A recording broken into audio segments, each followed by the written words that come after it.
Assalamualaikum warahmatullahi wabarakatuh. Perkenalkan, nama saya Dwi Devi Meliawati dari D3 Keperawatan semester 6.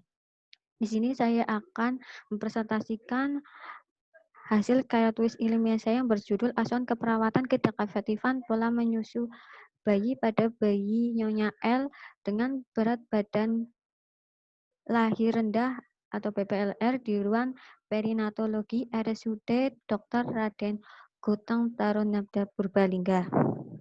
Latar belakang. Menurut WHO, tahun 2015, angka kelahiran prematur di dunia mencapai 4,5 juta bayi dari keseluruhan kelahiran bayi, sedangkan kejadian PPLR mencapai 15,5%. Menurut Riksda tahun 2016, angka kejadian PPLN di Provinsi Jawa Tengah pada tahun 2016 sampai 2012 terjadi peningkatan, yaitu pada tahun 2012 sebesar 3,75% dan 2016 sebesar 4,4%. Lalu menurut Dinas Kesehatan Provinsi Jawa Tengah tahun 2018, angka kejadian PPLR pada tahun 2017 yaitu 5,1% dan pada tahun 16 yaitu 3,9%. Lalu menurut profil kesehatan Kabupaten Purbalingga tahun 2018, angka kematian perinatal dan neonatal pada tahun 2017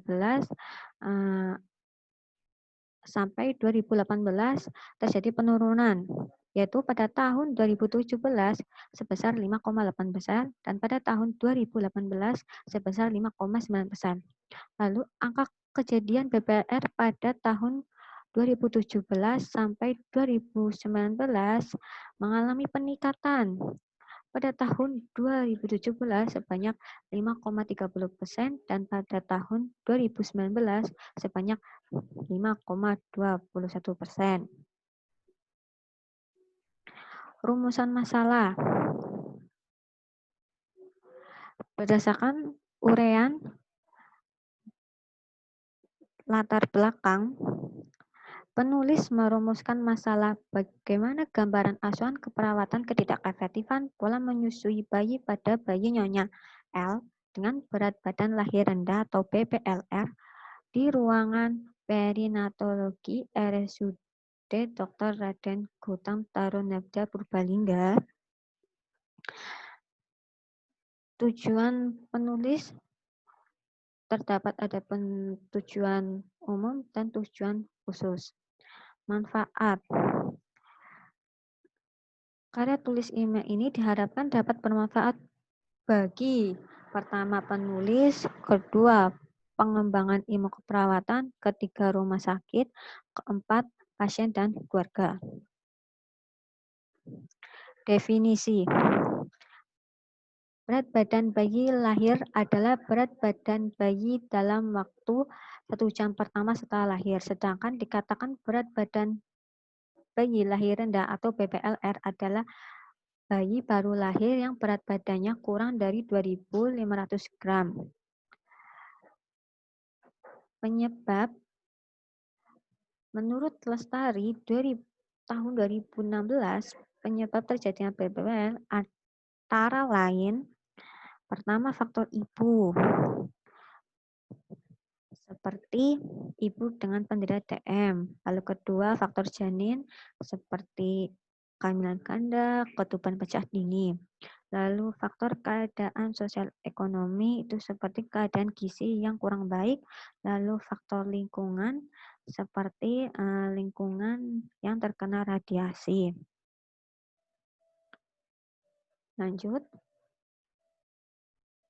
Kebutuhan dasar manusia. Di sini kebutuhan dasar manusia adalah kebutuhan nutrisi. Pengertiannya, kebutuhan nutrisi merupakan suatu kebutuhan dasar manusia yang sangat vital.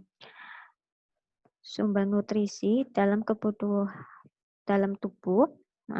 berdasarkan dari makanan sehari-hari. Seperti pada bayi baru lahir yang mendapatkan nutrisi makanan dari ibunya dengan cara menyusu.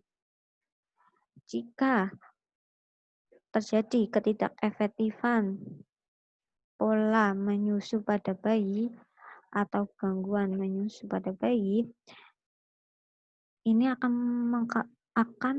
mengakibatkan gangguan yang sangat fatal dan akan mempengaruhi pada bayi dan ibu bayi. Jadi untuk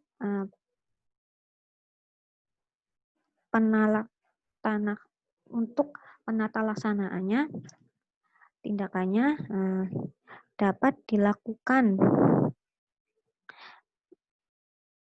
yaitu pada bayi dengan cara mengurangi gangguan nutrisi. Kedua, pengaturan nutrisi pada bayi. Lalu pada ibu dapat dilakukan tindakan edukasi pada bayi. Kedua, teknik menyusui. Ketiga, pemberian ASI eksklusif. Keempat, perawatan metode kangguru. Dan yang terakhir, pijat bayi. Dari sekian banyak tindakan yang saya ambil, tindakannya yaitu pertama pada bayi, pengaturan nutrisi pada bayi dengan cara pemberian makan melalui pipa lambung. Ini dilakukan pada bayi BPLR bila kebutuhan ASI-nya tidak terpenuhi. Lalu kepada ibu, saya melakukan teknik menyusui yang benar. Teknik menyusui ini sangat penting karena bila salah, bayi akan mengalami hambatan pertumbuhan dan perkembangan. Biasanya yang terjadi adanya penurunan berat badan. Sehingga edukasi tentang teknik menyusui yang benar ini sangat penting dilaksanakan. Namun dalam hal ini saya tidak membuat leaflet dikarenakan teknik menyusui ini dilakukan langsung kepada ibu pasien saat dilakukan latihan teknik menyusui yang benar pada bayi. Lalu, konsep asuhan keperawatan. Pertama, ada pengkajian. Di pengkajian didapatkan data pasien, nama bayi Nyonya L, jenis kelamin perempuan, dengan berat badan bayi lahir 1980 gram, panjang badan 40 cm. Lalu data orang tua pasien, Nyonya L, berusia 45 tahun, jenis kelamin perempuan, alamat kerja, beragama Islam, riwayat pendidikan SLTP, dan pekerjaan sebagai ibu rumah tangga. Lalu kedua, perumusan masalah. Dari data yang didapatkan, muncul diagnosa keperawatan, tidak efektifan pola menyusu bayi berhubungan dengan prematuritas. Lalu ketiga ada fokus intervensi. Fokus intervensi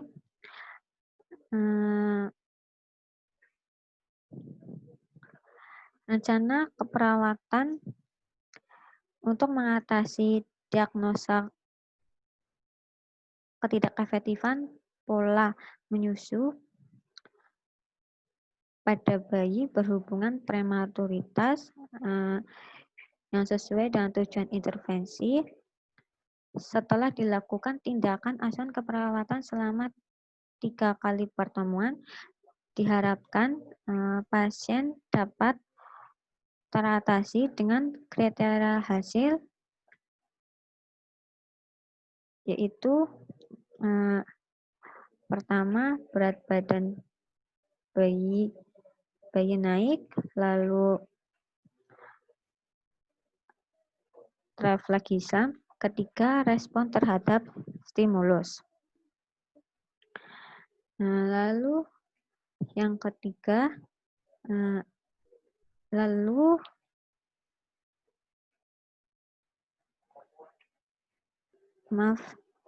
implementasi dilakukan menurut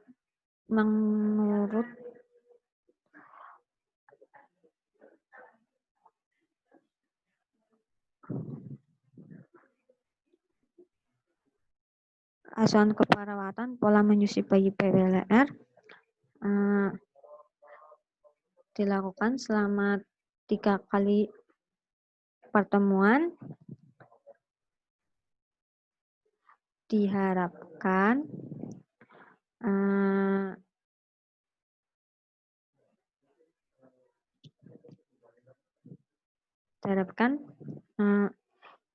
indikator berat badan bayi tercapai. Namun, lalu evaluasi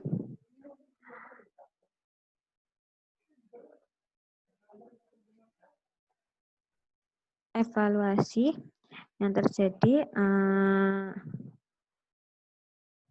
indikator berat badan masih belum teratasi. Tapi refleks hisap dan respon terhadap stimulus sudah tercapai.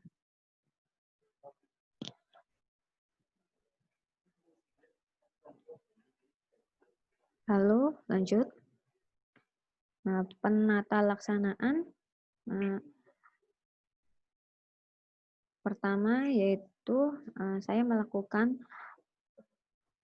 pengukuran antropometri, kedua menunjukkan latihan menghisap, ketiga memonitor kemampuan menghisap, keempat posisikan bayi dan benar, kelima usap pipi bayi dan lembut, keenam mainkan musik lembut, ketujuh diskusikan penggunaan pompa ASI, dan terakhir instruksikan perawatan puting agar mencegah lecetnya puting.